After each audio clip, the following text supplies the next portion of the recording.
Croeso mawr. I'm Leanne Wood, and I'm hosting a new political podcast which will hopefully offer something different. Being active in politics, trying to get things changed for the better, isn't easy in the current climate. There's so much division, anger, hatred. Sometimes it's causing despair. Social media isn't helping people to unite, it's tearing us apart. And of course we can't rely on the mainstream media, which protects its own interests, not ours. There's a great need for people who feel the same way about politics to get together, to work together, to bring about the change we want to see.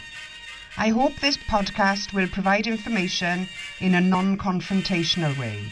I wanted to give voice to those we don't hear enough from, and I wanted to provide a resource to people who want political change. This project can only be a success with your support.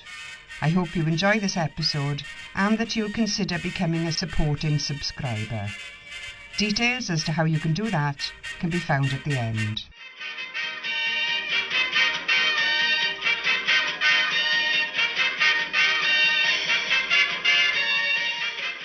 My first guest is here to talk about housing, homelessness, holiday homes and housing costs. It's nothing short of a scandal that we have people without a home when there are many others who live in multiple homes. We all need to have somewhere safe to live, yet for many people, the costs of housing have been rising far faster than wages.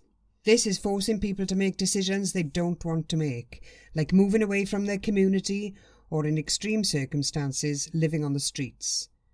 Wherever you live, it's likely that the housing crisis is hitting people in your community. It may be harming you. Mabli Siriol Jones is Chair, Cadeirydd of the Welsh Language Society, and she's here to explain why housing is such a crucial issue for our communities, for our young people, for our economy, and, of course, for the future of the Welsh language.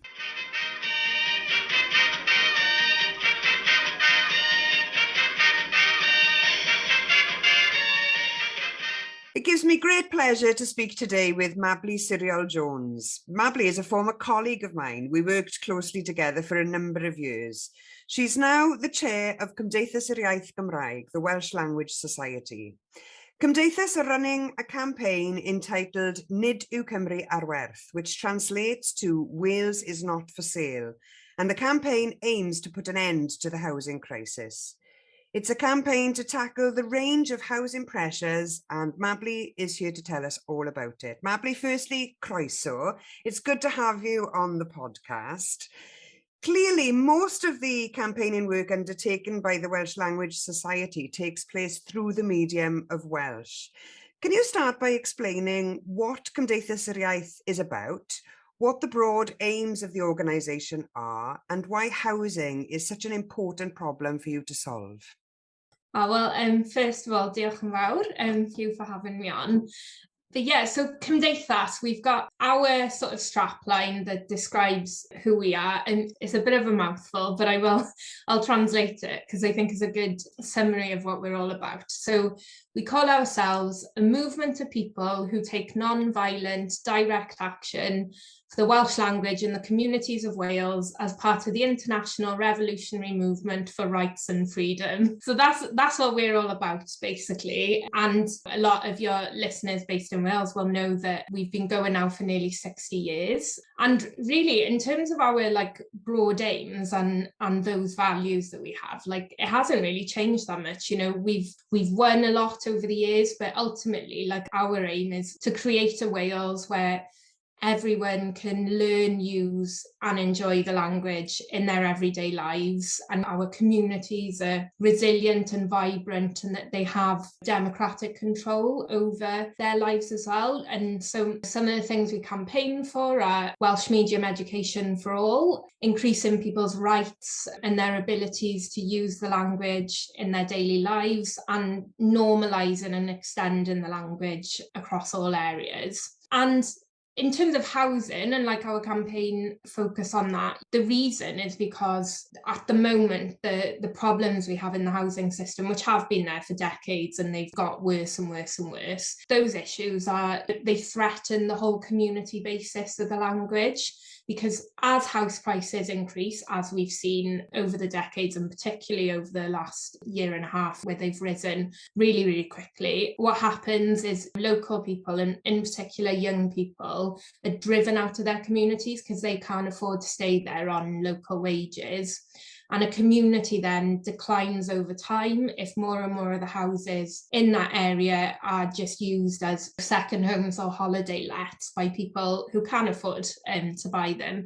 And the crux of the issue there is any language is only a living language if it's a community language, if it's a language that people can live their daily lives through the medium of it. And in certain communities in Wales, it is the primary medium of communication in daily life. And some of those communities at the moment are facing real pressures in terms of housing. Okay, thank you for that clear outline. The housing pressures are different in different places, aren't they? The pressures in coastal Gwynedd are different to the pressures in the valleys, but housing costs are rising everywhere. So on what basis can all the people who are facing these housing pressures join together and work together for the change that is needed? See, I think that's the crucial question, and that's exactly what we want to do as Cymdeithas. For me personally, so I'm from an area in Cardiff, Grangetown, where I've seen it since I've grown up, how much the prices around here have gone up, and I've been lucky, I've been able to stay in my local community, but a lot of the other young people that I grew up with have been pushed out by rising house prices in central Cardiff. So yeah, you're exactly right. The problem manifests itself differently in different communities, and in some of those coastal and rural areas, like it's more of an issue of second homes and holiday lets, whereas in inner city areas, it's often the fact that rents are just completely out of control, but ultimately, it's a question of rising house prices everywhere. And crucially, I think we have to remember that the root causes are the same. It might look a little bit different in different communities, but underneath it all, the problem is we've got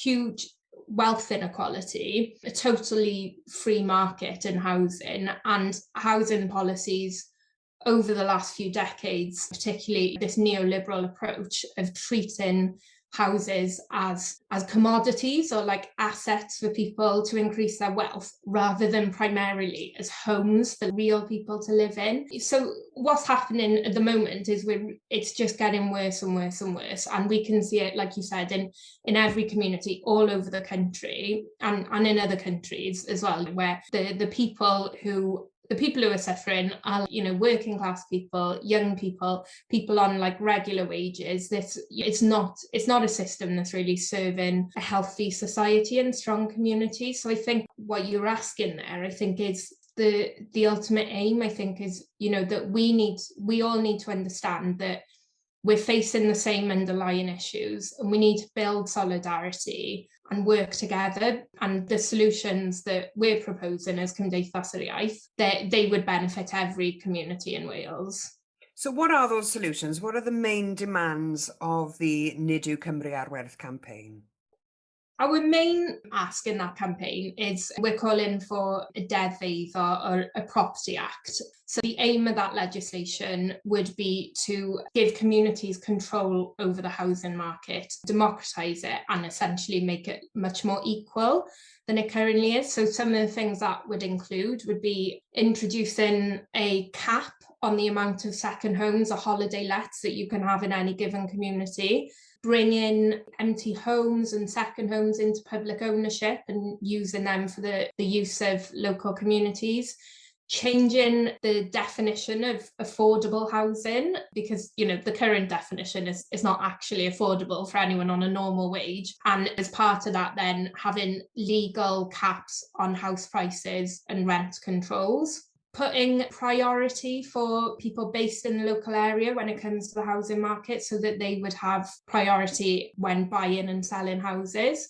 returning the housing stock that we have back into public ownership rather than private hands, and making sure that, you know, new housing that's built is social housing based in communities rather than letting big private developers build all of our housing that doesn't tend to be affordable and it doesn't tend to be based where people need them. Also, you know, regulating Airbnb, which is currently completely unregulated and is having a really, really harmful effect on house prices, and democratizing the planning system, really, so that local communities actually have a say and have control over the decisions that are made locally, because we're not seeing that at the moment. And then finally, as well, we're proposing as well like a few new taxes, which partly would help to fund a lot of these measures, but also would help to disincentivize some of the market behaviours we're seeing. So having like a new tourism tax, taxing Airbnb, taxing landlords' profits, and increasing the taxes that we currently have on second homes. So would those taxes cover the costs of replenishing the social housing stock that we've lost, say under the right to buy scheme, for example? There's a real problem in terms of the supply of housing, and building new social housing, converting existing derelict housing back into usage is very, very costly. You've mentioned those taxes. Who should pay? This is the thing, isn't it? Because politics is about choices, isn't it? And I don't think any of us want this current system where some people are homeless and other people own multiple houses. We all want a society where everyone has a stable home and we have thriving communities. So the current system isn't working. The current system is very, very costly. So what do we want to do differently? Because at the moment, the choices that Welsh Government are making are not prioritising the needs of our communities or of working class people. They're prioritising the needs of, you know, the wealthy, the market, and big developers. And I think there's a good example in terms of where does the money come from, because as we saw over the pandemic, the Welsh Government followed England's example in introducing the holiday on land transaction tax. And the reason that was done was to keep the housing market buoyant, which goes really to the heart of the whole problem with what we've got at the moment in terms of the housing market being such an important thing and treating housing as an asset in that sense. So, you know, they've lost out on the revenue that would have been coming from that tax. We think that tax should be a lot higher on higher value properties, and particularly on second homes. So there are things that you could do differently that would give you the money that you need. You can reallocate the money that you're currently spending on propping up this system. And as we said, you know, the proposed taxes that we've talked about would go a long way to covering some of this stuff. But ultimately, if you invest in social housing, if you invest in local communities and local economies, you reap the benefits elsewhere, don't you, in terms of having a much more resilient, much more thriving economy, having the burden then not falling on other public services, because we know that poor housing and homelessness, how much that impacts on people's long-term health and their need for other services. So we can choose to stick with this current broken system we've got, or we can do something differently, and that's all within our powers here in Wales. So that's what we're calling for, really, is that Welsh Government takes that action that's needed. Homelessness is a choice. It's a political choice, and not having homelessness could also be a political choice. I agree with you on that. What can activists do then on this agenda? Do you have any advice as to what we should do for holidays, for example? You mentioned Airbnb and the need to regulate Airbnb. Is Airbnb a no-no? Should we avoid hiring a cottage, or should we go for caravans, staying in hotels, B&Bs? What kind of tips would you give us in terms of how we can help with our spending behaviours? But also, can you outline what political action people can take if they share our concerns about the housing problem, homelessness, and the effects on our communities? Yeah, so I think the first thing I'd say about that is that I don't think, like, we wouldn't want to focus on the individual and the choices we're making and the, you know, consumption habits that individuals have, because, you know, ultimately it's the system problem. It's a problem with the underlying housing system, the economy, the tourism industry that we have at the moment. And, in many ways, we can't avoid participating in that system, can we? And the economic situations that people are in, like, constrain the choices that they have unless you're incredibly wealthy. So I don't think, Cymdeithas isn't going to judge anyone for the individual choices they make or for going on holiday or anything. And tourism can be very, very beneficial to communities. We want people, particularly within Wales, to be visiting other areas and communities and getting to know them. But, there's a big difference, isn't there, between tourism that benefits the community and that creates like high quality jobs and keeps the money local, or there's tourism that's exploitative and undermines that basis of community. And unfortunately, that's what we're seeing in a lot of areas in Wales, is the latter. So I would say, like, on an individual level, there's things we can all consider in terms of the fact that Airbnbs don't tend to create jobs. They don't tend to keep wealth in the community, the same as like with big chains. Whereas, going and staying and using local businesses can have a much more positive impact. So, and just, I suppose as well, like if you're going to visit a rural community or a coastal community in Wales, or, well, anywhere really, thinking about being mindful that you're visiting people's home, you're visiting people's real community. It's not just a tourist destination or a backdrop to your Instagram photos. But ultimately, to go back to that point, really, that it's not about individuals, it's about the system. And this is an issue where we need systemic change and we need policy changes by the Welsh Government, including the things I was mentioning earlier, and that they have the power to do that. The problem is they're dragging their feet and they're not willing to take the sort of radical and urgent steps that we need. And so coming back to what can individuals do, you asked, the most important thing any of us can do is get involved in political action and campaigning, because that ultimately is what's going to change things on this issue and anything else. So I would say, join Cymdeithas Iaith if you're not a member already, and you don't have to be fluent in Welsh to join. We're open to everyone who shares our values. I think it's always what I always remind people about Cymdeithas as well is we're a volunteer-led organisation. We always have been, and the only reason we've won any of the campaigns we've won in the past for having Welsh language rights, having a Welsh language TV channel, increasing Welsh medium education, the only way we've ever won any of those campaigns is through ordinary people giving up their time and giving up their energy. So if we want to win this campaign, we're going to need more people to get involved. So that would be my advice to everyone.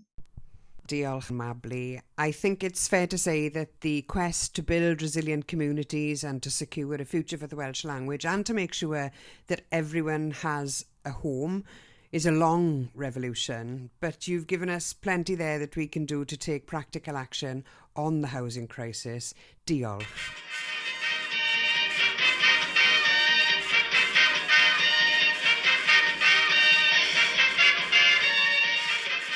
That was a very informative contribution from Mabli Siriol Jones, Chair Cadeirydd of Cymdeithas Iaith Gymraeg. The Nid yw Cymru ar Werth campaign has a rally scheduled for November the 13th outside the Senedd in Cardiff Bay, and everyone who's concerned about the matters raised in this podcast can go along to show your support. Music begins at 1:30 and speakers start at 3. More details about the rally and how to get involved in other aspects of the campaign and the wider work of the Welsh Language Society can be found on their website. I hope you enjoyed this episode, and if you have and you want to hear more, perhaps you will consider becoming a subscriber. To do that, please visit my Patreon page. I hope to be able to get enough support to continue to produce podcasts like this on a regular basis. You've been listening to the Leanne Wood podcast.